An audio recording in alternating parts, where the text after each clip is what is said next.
First, I want to thank Mr. Ross for all his fine service to Dunwoody, and I hope he's just retiring from council and not from service to our city. I want to thank you all for coming out tonight. It's great to see so many familiar faces and meet some new ones too. I'm Lynn Deutsch. I'm a candidate for Post 5, Dunwoody City Council. I am committed to ensuring that our city is a great place to live, work, play, and retire now and 20 years down the road for people at all ages and in all stages of life. I am running to make sure that Dunwoody remains a city that respects the taxpayer, provides accountability, and preserves our neighborhoods. For the last 15 years, at least, I have worked hard to improve the quality of life for our community. I have been a leader in my community for many years. My desire to lead is driven by my desire to serve the 45,000 plus residents of Dunwoody and not by my ego. I want to serve you by being an outstanding council person. I will serve you well. Okay, and Kerry Vallette. Kerry, I owe you an apology. The crier misspoke. We reported in this week's paper that he had not filed his campaign disclosure. It has to do with the spelling of his name. If you go to Vallette on the Georgia Ethics Commission website, it will tell you that he has filed no campaign disclosure. If you go to just Vallette, it will come up. He hadn't raised much money. We hadn't borrowed any money. He's clean. Don't worry about it. Oh, he's apology. Thank you, Dick. I appreciate that. Well, good evening, ladies and gentlemen. My name is Kerry Vallette, and I do want to represent you as your city councilman from District 2, Post 5. Before I expand on why I would like for you to vote for me, I'd like to take a moment to thank the Dunwoody Homeowners Association and the Crier newspaper for the sponsorship of this wonderful venue. And most importantly, I want to thank my wife, Jill, of 28 years, and one of my twin daughters is here as well, Sarah, for their support. For without their support and encouragement, I can assure you I wouldn't be here tonight. Thank you, honey. I'm principal at JKS Abbott Group. I have a private healthcare consulting firm focusing in sales and marketing. Jill and I moved here to Dunwoody in 1983. Our first home was over on Summerford Drive. How could I be out of time? 60 seconds. Wait a minute. Now, wait a minute. Dick? I took his time. No, I... Oh, you did? You subtracted? Vanna can't subtract. Jerry, Vanna White cannot subtract.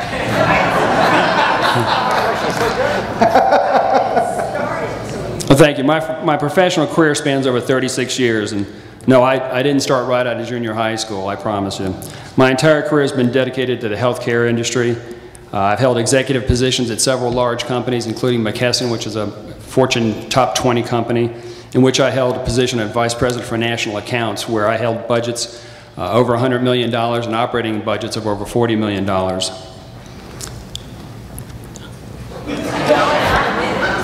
I think cool. Okay. You get a chance to answer why you go along. Did you mention you were president of the Dunwoody Homeowners Association? I didn't get to that part, Dick, but thanks. We'll help you. Or the fact that I was there for 10 years, but that's all right. Okay, well, I'm going to, again, this is repetitive, but I think it's important. I will ask Kerry, you've drawn the first straw here, which is the density question. Are you satisfied that the city of Dunwoody is doing what it can to address density and multifamily developments, especially in perimeter center? Well, I think at this point in time, we're fortunate because of the economy that we really aren't being pressed for high density. I think as Terry has pointed out, as Robert has pointed out, we've got the opportunity right now to have our zoning rewritten to manage to that. And that certainly is something that I think we need to make sure that we do right. I'd like to see that we get this done. I'd actually like to see us accelerate the completion of that so the council has time to vet it before we actually be put in a position where we may actually have to enforce some ordinance, only to find out there's an unintended consequences along with it. All right. Lynn? As everyone else has said, the economy has been a gift. I've spent, since the city's inception, I have served on the Planning Commission, and we have had no requests for rezonings for additional density. And so that has been a gift. The rewrite of the zoning ordinance, which probably maybe could have started a little sooner, is going to go a long way in helping us control our destiny as it relates to density. We also have a separate issue that, because we focus on density in perimeter center, but we have lots of aging apartment complexes within our borders.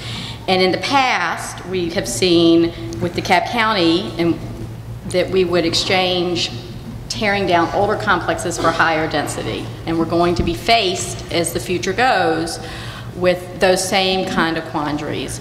And as a council person, I don't support making an even swap. In other words, we tore down Dunwoody Park. I don't know if y'all remember, but we tore down Dunwoody Park, which was 350 very old units, and we're going to allow somewhere in the neighborhood of 800 and something units. It's where the PVC farm was. And so we have to control our zoning. That's why we became a city, and we have to be very careful. There's actually a 15 acres by perimeter that's getting ready to have a pre-submittal meeting in the next week or two about a mixed-use development. Thank you. Before I turn it over to Peter, I'd like each of you to address, the City Council decided to take 2.5 years to do this rezoning or rewrite of the zoning code. Do you agree with that decision? It would seem to me that if the economy recovers, we'd want to have it in place sooner than that. Yeah, I know that we had to get our feet on the ground and we had to work on our comprehensive plan, but I would have liked to have seen it done somewhat simultaneously, because the economy doesn't have to get better if land gets cheap enough. There are a lot of developers that are sitting on cash. And like I said, there is a new development group that was supposed to have a pre-submittal meeting tomorrow that I believe they canceled for a mixed-use development near perimeter on 15 acres. Kerry? Well, Dick, as I said earlier, I would like to see us accelerate the plan to get it back to us earlier so it could be vetted. I think we need to have probably a good 6 months so council can take it and truly vet it before it actually gets adopted. Okay. Peter, you're up. Lynn, if you're elected, what is your top priority when you get in office? I'm sorry, I couldn't hear you. What's your top priority if you're elected?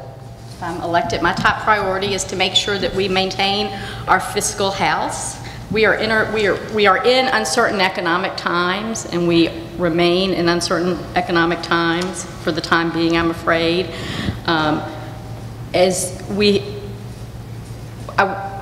I don't support things like the $70,000 ice rink. I hate to be Scrooge, but I think we have to be very careful, and I think we have to prioritize. I support zero-based budgeting, where we look at our expenses each year and we decide how we're going to spend money from the bottom up, not the top down. And we have to fix our sidewalks and pave our roads and improve our intersections and do the things that improve sort of day-to-day quality life issues before we spend money on things that sometimes seem frivolous. So those are my priorities. Thank you. Kerry, same question.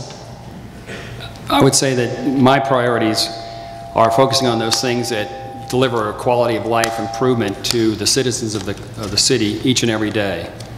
And what I mean by that are the things why we became a city. We wanted to control and have the ability to control and adequately staff for police and public safety. We want sidewalks and paved roads with appropriate sized bike lanes on our major thoroughfares. Obviously, we want to keep our taxes low, mitigate our debt risk. We're a small city. We're a budget of I think this year will be $22 million.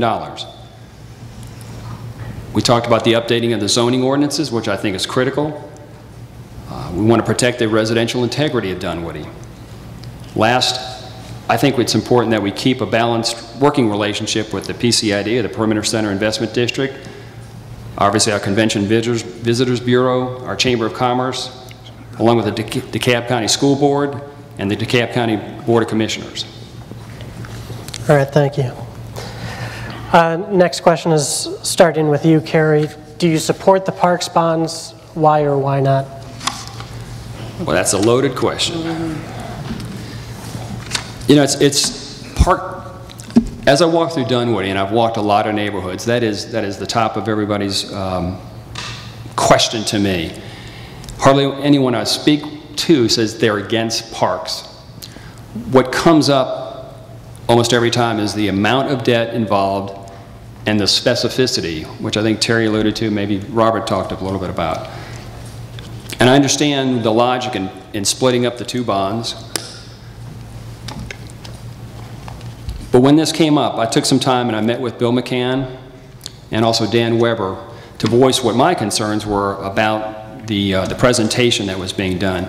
Specifically, the lack of specificity with regard to what might be built and where it might be built and when it might be built, and then also to make sure that we provided the citizens of Dunwoody with the information with regard to what the cost would be or might be over a period of time and to model it out.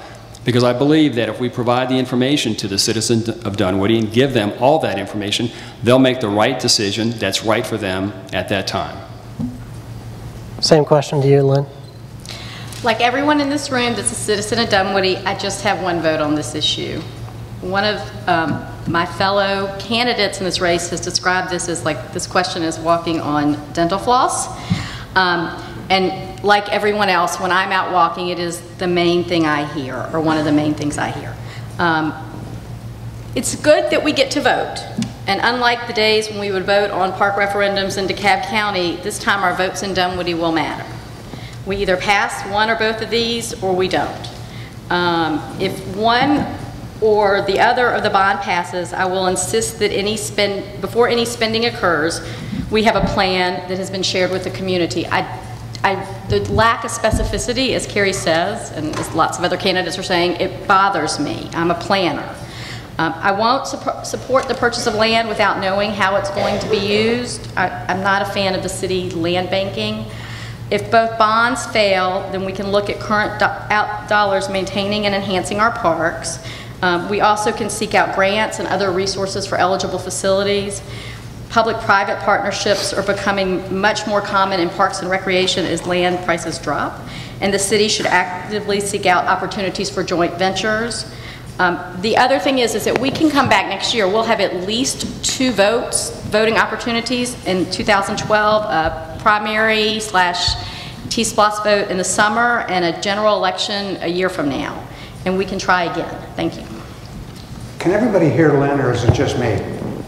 Everybody here? Okay. Yeah, it's just me. I want to follow up with a question that gives me a headache. It absolutely gives me a headache. On this parks bond thing, suppose we pass one and not the other in either order. Can you figure that out? It's follow-up, so Lynn, you were go for it. If we pass the improvements bond without the acquisition bond, it's pretty straightforward. We can first of all, we don't have to, if any passes, you don't have to spend all the money. You can spend it as you choose, or as the council chooses, as we choose, and you can spend it over a period of time. You don't have to spend all $33 million ever. But if you pass the improvement one, you can improve the parks we have. You can fix the Chestnut House, you can do stuff at the Nature Center, you can do stuff at Brook Run. If the acquisition bond passes without the improvement bond, it gives me the same headache as you, because I don't know how we'll pay to maintain the land. It will have to come out of operation budgets, because even if it's just empty land, it has to be mowed and secured and de-weeded, you know. So I have the same headache as you. Kerry? If I'm understanding you correctly, Dick, if I had to vote for which one would pass? No, I'm just saying, it's a question that has been the subject of a lot of email today. I just, you know, all right, so part 1 passes, but part 2 doesn't. Part 2 passes, part 1 doesn't. This is a complicated question. Yeah, it is. Because actually, if the improvement one passes, there's latitude in the language of the improvement bond that does allow the council, if it sees the improvement as actually acquiring that land for park land, it can actually be used to do that. So I think the worst case scenario would be, in my opinion, if only the acquisition, because then we could only purchase land and then we would have to then wait to do any type of development out of the capital surplus. So I guess the choice would be, if I were looking at saying one or two would pass. I would say if the improvement one would pass, that would afford us more latitude to actually deliver something as council. And I think that, you know, as Lynn had said, and I would agree, I think it's up to it would fall upon the council to make the smart decision as to what gets developed and when, if those bonds pass. I would prefer to have specificity going into it, but it's important to have the right people on council to make the decision. All right, thank you, Kerry. Do you have a burning question, Peter? No. Not burning. I'd like to ask each of you, and I forget who gets this, I've lost track of where we are. Who went first last time? No, So you don't care, okay? So I'll go to you first, Lynn. I'm trying to watch the clock here. The general subject of impact fees came up with the last group. Where are you on that subject, and do you think they have value to the city? Even though, as most people don't understand, they don't affect the schools at all. Right. That's too bad, actually. Yep. I actually am very familiar with impact fees because when I was in graduate school at Georgia Tech in city planning a long time ago, impact fees were hot and new. And in Georgia, unfortunately, we don't have them for our schools. It would be nice, lots of places do. I am supportive of impact fees. I am. I think that development is impactful, and it helps improve the community in which the development comes into. And so if High Street is going to build 5,000 living units and they contribute impact fees, then we can assure that they have fire protection, which is not a city responsibility, but is something that concerns me about increased density at perimeter, and adequate police protection in parks, and infrastructure improvements. If the density is coming, we have to improve our infrastructure. We can't just which is not what has happened when DeKalb was in charge. We have to improve our roads, and we have to have increased police protection and sanitation services, and so impact fees to me are good for the city, and they don't necessarily have to be set at a level that they're bad for development. Kerry? In impact fees, can be a dual-edged sword, because the downside to the impact fee can be to the actual landowner, because oftentimes what happens is when a developer wants to purchase the land and they understand what the cost of the impact fee will be to them, they obviously use that as an opportunity to try to negotiate down the price of the land. On the other side, the flip side is, as taxpayers, impact fees are obviously positive because it offsets the cost that the city would have to use in order to make the improvements for that development. All right, thank you. Peter? Will you start with Lynn or Kerry? I forget. I started with last. Start with Kerry now. Yeah. Kerry, do you think the city is doing enough to support local businesses, and what would you do to improve that relationship?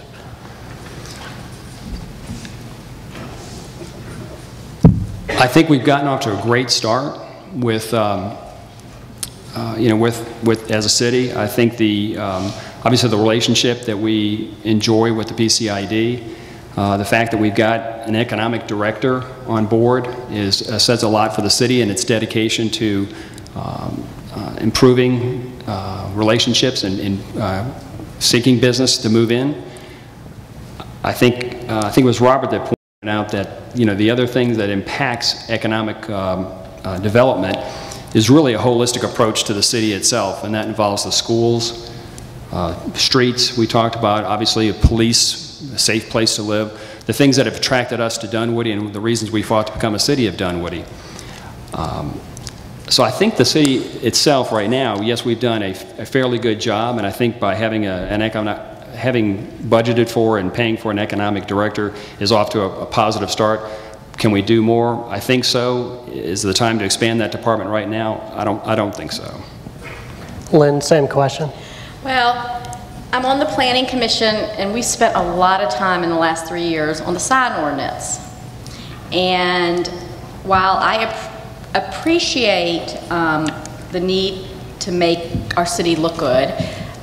It's been a hardship for our businesses, there is no doubt, and it's been a hardship for new businesses. And as Rick Callahan referred to the need for PCID to have an overlay district, to me that would be top priority, because we shouldn't have to have variances for signs that are really acceptable in a commercial area. We now have 2 standards for signs, just in case people don't realize it. So if you have an existing business, your sign is grandfathered in. If you open a business next door, your sign is not. And that's a hardship, and it may eventually discourage businesses from locating in some of our retail centers. Our economic development person, he's fabulous. We've attracted some really top-notch high-tech companies, and those are the kind of companies we want to attract because we want people to want to live here. We want businesses that can bring residents as well as, you know, just workers to Perimeter Center or to our outlying areas. And moving forward, we have some shopping centers that are not in very good shape, and we need to attract local businesses and encourage them to open in those centers. Thank you. Okay, now it's time for the candidates to ask each other questions.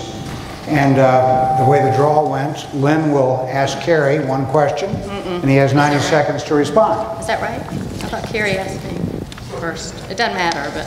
Well, this mine thing okay. says... Okay, that's fine. I can't remember everything.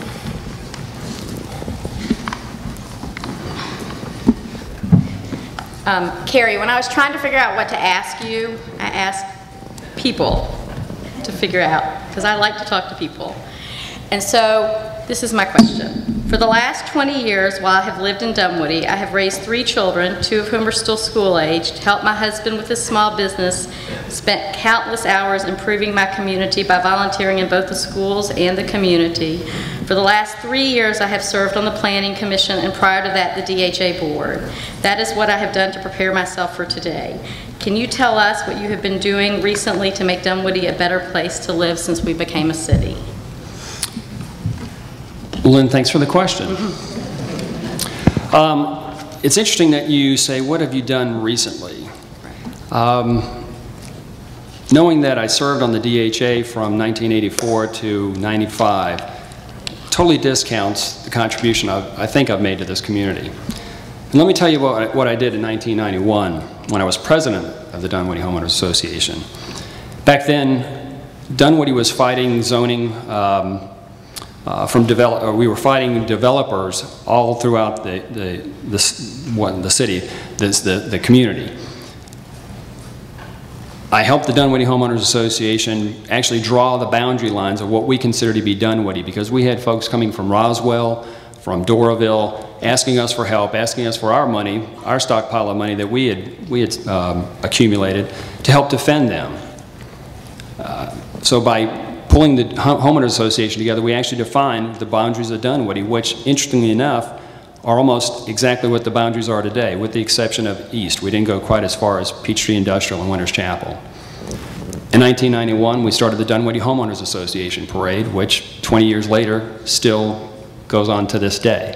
As a matter of fact, my daughter Sarah was 8 weeks old, along with my twin Catherine, and I got to push them down Mount Vernon behind the Grand Marshal of the parade. In addition to that, in my 10 years, or my last 20 years, after leaving the DHA, I went through Murphy Candler, Morgan Falls with all my 3 kids as a volunteer coach. Thank you. Okay, Kerry, you get to ask Lynn a question.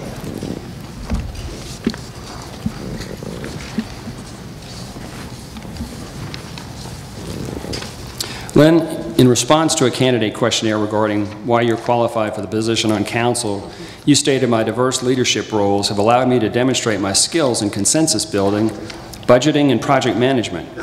Your bio shows that you served on the Dunwoody Homeowners Association, the City Planning Commission, and the Master Teacher and Academic Coach Implementation Committee. Which of these organizations did you or do you lead? And please cite examples of the largest budget that you developed and had ultimate responsibility for. And if you would share an example of a situation where, on these committees, where you as the leader used your consensus building skills to address an issue.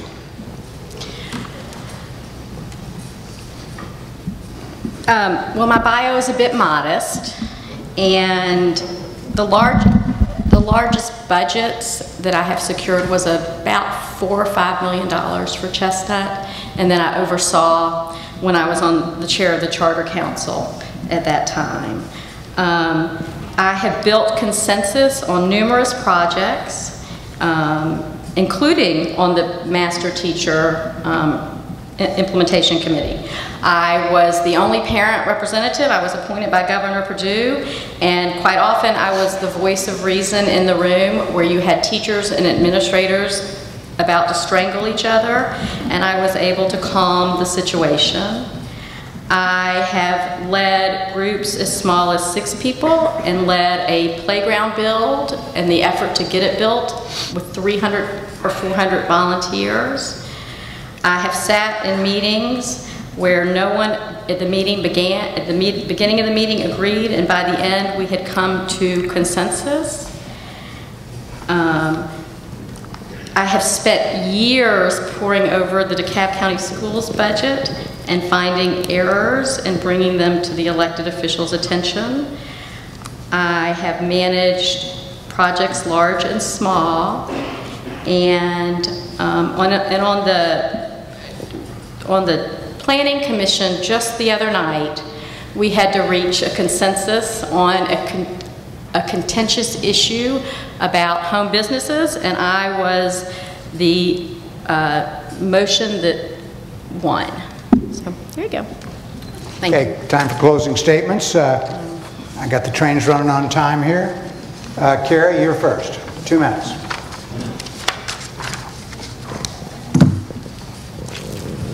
Ladies and gentlemen, I appreciate you taking the time this evening. Vetting out candidates is a critical process, and I commend you for this, because an informed citizen is an armed citizen. As I mentioned in my opening, or tried to mention in my opening, I want to bring a fresh perspective to council. I will apply the same proven analytical and disciplined approach I have used successfully in my business career to the challenges that face the next council. Over the last 35 years, I've demonstrated my leadership skills in both the business and civic world. I've led business units that produce top-line revenues 10 times larger than the city's budget, and have had responsibility for operating budgets larger than the city's. I'm not a stranger to an Excel spreadsheet. Compared to many other municipalities, Dunwoody has enjoyed a reasonable, stable economy, and property taxes have been kept low, thanks in large part to the Perimeter Center Investment District, the host tax, and other non-property tax revenues. We all recognize the financial uncertainty our country, state, and regional economies will continue to experience in the foreseeable future. So looking ahead over the next 12 to 24 months, it's imperative that our council keeps an extreme focus on costs and that it takes a conservative approach on capital expenditures. Leadership is more than sitting on a board or committee, it's leading an organization. And I have led business units and have been held accountable for the results. I led the DHA, worked with the DHA for more than a decade to preserve the residential integrity of our community. I'm proud of the lasting accomplishments achieved under my term as president. And while I have other goals I will measure myself against, one of my primary goals as your councilman will be to keep council focused on delivering the services that enhance everyone's quality of life each and every day. And I want to repeat this. I want to keep council focused on delivering services that enhance everyone's quality of life each and every day. Police and public safety, sidewalks and paved roads fitted with the proper bike lanes on major thoroughfares, keeping our taxes low while mitigating debt risk, and updating zoning ordinances, keeping a balanced working relationship. Thank you. All right. Thank you very much, both candidates. Nope. No. Dick. Whoa. Thank you. Biased a little. Sorry, Lynn. Not amused. I was waiting for a sentence to end, and I got confused. Okay, go ahead, Lynn. Closing statements. Thanks again for everyone coming out tonight. My master's degree in city planning and leadership roles with a wide variety of organizations included including but not limited to the schools and school system, have given me the skills needed to be a strong council person. I have been active with the city since the beginning when I was appointed by the mayor and John Hennigan to serve on the Planning Commission, where I've had the opportunity to listen to Dunwoody residents and to work towards building consensus. I can address the challenging land use, traffic, economic, and other situations that will arise in our city. My diverse leadership roles have allowed me to demonstrate my skills in consensus building, budgeting, and project management. For Dunwoody to continue to thrive and be a great place to live, we must maintain a small and efficient government that works for the good of our community and operate in a fiscally conservative manner, spending our resources carefully. We also have to protect our neighborhoods. When I am elected to the council, I will be accessible and available. I will listen to my constituents. I will ask the hard questions. I will demand accountability. I will hold regularly scheduled town hall meetings, which no one on council currently does. I will communicate with you often, and I will provide outstanding constituent services. I will be a great council person. Thank you, and I would be honored to serve as your council person.